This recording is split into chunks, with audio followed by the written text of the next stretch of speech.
Hello class, magandang araw sa inyong lahat. So ngayon, i-discuss ko yung unang lesson natin sa ating subject na Gender and Society.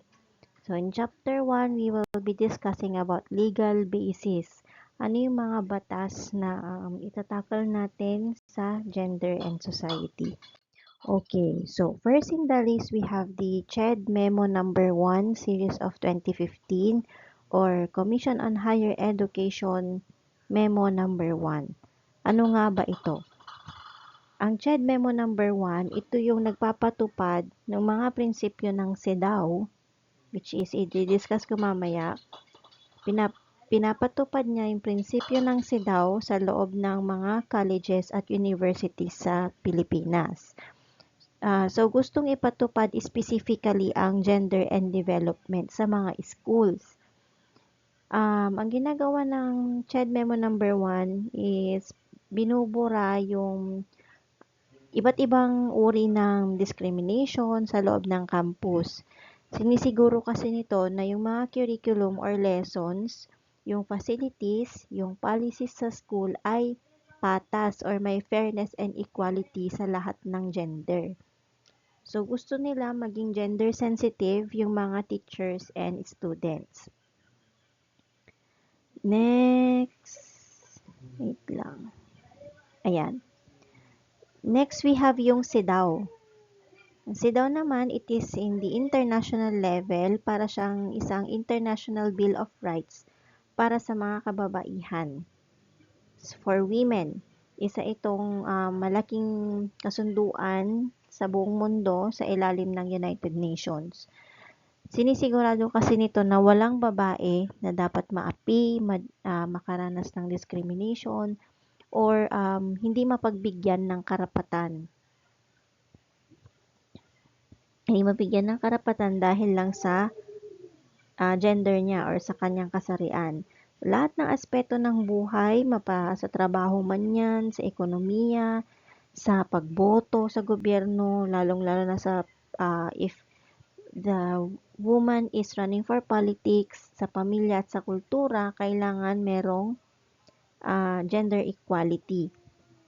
Ang mga bansang pumirma dito, isa na ang Pilipinas, ay nangangako na gagawa ng mga batas at hakbang para protektahan yung mga babaeng, sorry class, wait lang. Ayan. Yung mga babae, para paprotektahan ng mga babae at i-report yung progress nila. Ayan, sorry, hindi ko na-move. Okay, so sa SIDAW, merong, saan na yung ano ko yan? Sa SIDAW, merong pumirma na 189 state parties as of 2022. So, para na siyang universal treaty na meron lang siguro mga konting United Nations members kagaya ng Iran, Palau, Somalia at United States pero hindi pa siya na-ratify. So, anong ibig sabihin ng ratify? Ratify means magbigay ng formal consent para maging officially valid siya. Okay? So, meron ding ibang nations like Bahrain na nakapag-ratify na or naging official and valid na siya, pero merong reservation sa mga certain articles. Pero yung iba, like China, meron lang minimal or no reservations. Dito sa Philippines, ano na siya, batas na siya. Next on the list, we have the 1987 Philippine Constitution, Article 2, Section 14. Para tayong nagba-Bachelor of Laws dito. Okay, so sa Constitution na to, ito ang pinakamataas na batas sa Pilipinas at dito nanggagaling lahat ng iba pang batas tungkol sa pagkakapantay-pantay.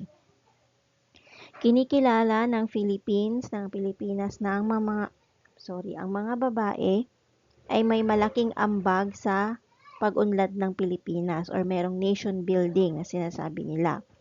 Sinasabi nito na dapat laging pantay ang turing ng batas sa lalaki at sa babae. Walang dapat na mas nakakataas o mas pinapaboran. So, dito pinapairal yung fairness and equality. Walang babae, walang mayaman, walang mahirap, walang lalaki. Lahat fair. Next law. Dito tayo kay Republic Act 7192 or the Women in Development and Nation Building Act. Kung ang konstitusyon ay ang pangako, ang RA 7192 naman ang nagsasabi kung papaano ito gagawin. Pinatupad siya noong 1992 para bigyan ng concrete na chance ang mga babae. Ibig sabihin, dapat parehong may chance ang lalaki at babae sa trabaho. Hindi lang sa trabaho, pati sa pag-aaral at pagsisilbi sa gobyerno. Hindi lang dapat pangbahay ang tingin sa mga babae. Dapat kasama sila sa pagpaplano, sa pagpapatakbo ng mga programa ng gobyerno. Dapat tanggalin sa mga libro o ituro yung idea na panglalaki lang ito o pangbabae lang ito. Dapat lahat ng trabaho o lahat ng ideas about gender merong equality. Dapat gender responsive yung pagtuturo.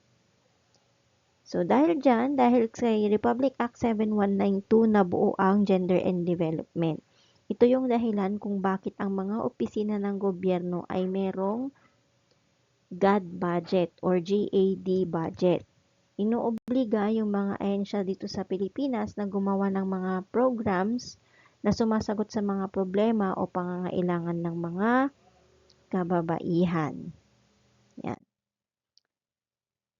Yan, GAD programs. Next, yan. Beijing Platform for Action. Nabuo siya noong 1995. Tinuturing na isa sa pinaka-importanting blueprint or parang plano sa buong mundo para sa karapatan ng mga kababaihan. Ano ang Beijing Platform for Action 1995?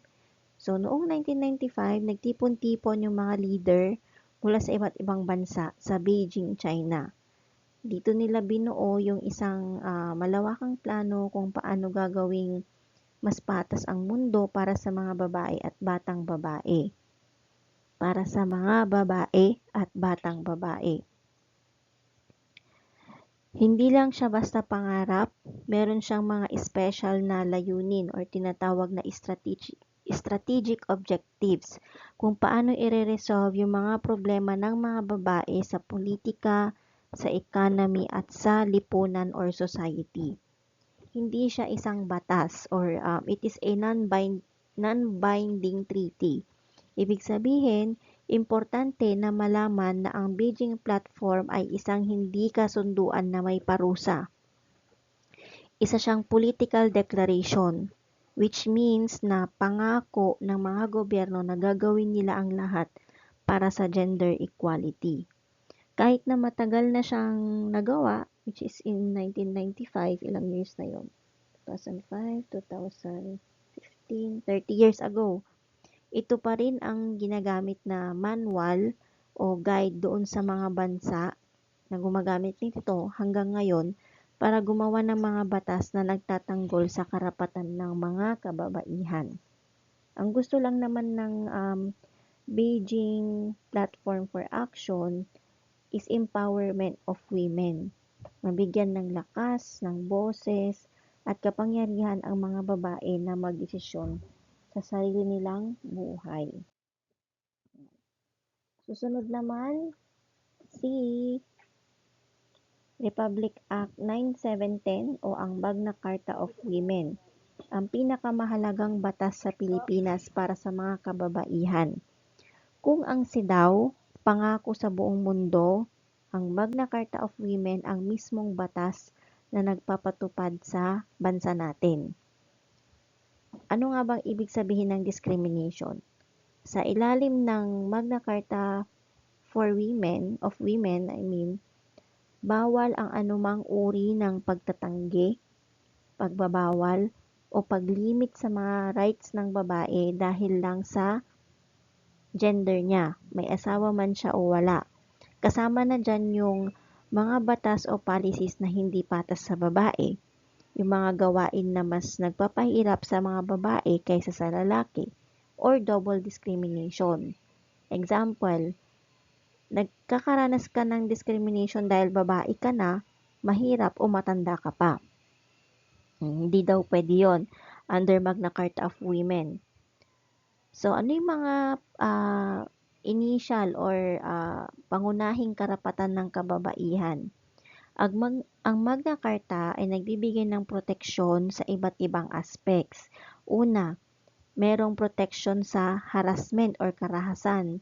Dapat ligtas daw ang mga babae sa anumang uri ng bugbog o pang-aabuso.